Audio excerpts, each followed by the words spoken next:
when I faced my wife and her lover in court. I thought I'd already reached the lowest point of my humiliation. I was wrong. They sat across from me, side by side, hands clasped, faces composed. She wore black, as though mourning something she'd never truly valued. He leaned in once, whispered something, and I caught the faint smirk that crossed his face. The same smirk I'd seen in old family photos, back when he was still my friend. Then my lawyer stood. "Your Honor, one more witness." The words shattered the silence like broken glass. A heavy stillness filled the courtroom. My wife's hand twitched. Her eyes flicked toward me, curious, maybe even playful. Then the door opened, and she froze. My chest tightened. "No, it can't be," I whispered. The witness stepped forward, and the lies she'd built her life on began to die. Months before that day, I still believed I was a husband. Flawed, yes, maybe distant, but loyal. I thought trust was something that could be rebuilt. I didn't notice the cracks at first. Late night calls, sudden errands, the quiet click of her phone screen, going black the moment I entered the room. She said I was paranoid, said marriage needed space. I tried to believe her, until the night. She came home smelling faintly of another man's cologne. Sharp, unmistakable. Not mine. I didn't confront her. Not then. I watched how she smiled too often while texting, how her fingers lingered over her phone like it was something alive, how her eyes avoided mine over breakfast. I stopped wondering if she was lying and started wondering how deep the lie ran. The first thing I checked was the phone bill. 200 messages in 1 month to one number, a familiar name, Daniel, my best friend, my best man, my daughter's godfather. I remember sitting alone in the dark kitchen, staring at the paper, feeling my pulse slow to something mechanical.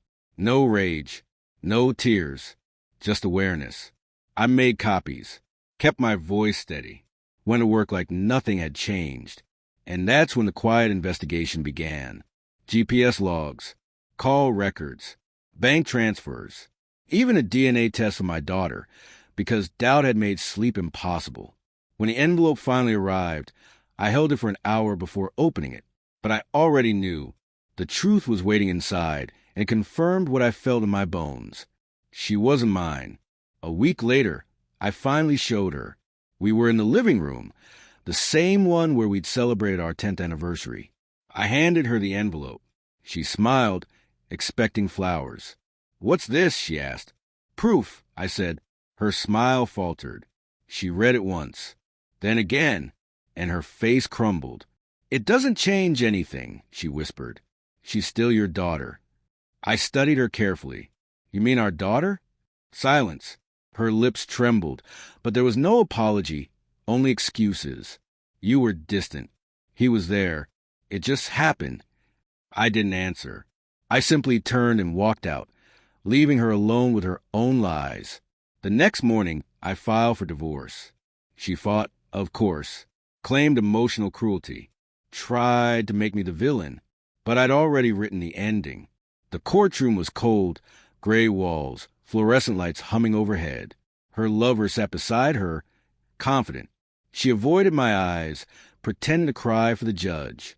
Then my lawyer spoke again. "Your Honor, one more witness." The door opened. A woman walked in, Daniel's wife. She went straight to the stand. Her hands trembled. Her eyes were hollow. She told the court everything. The affair, the pregnancy, the secret meetings, the emails. But it wasn't her words that destroyed them. It was what came next. A USB drive. Security footage from the motel. My wife and Daniel, laughing, kissing, oblivious of the camera in the hallway. The judge didn't speak for a long time. No one did. I didn't look at them. I didn't need to. The silence was enough. That's what truth sounds like when it finally wins.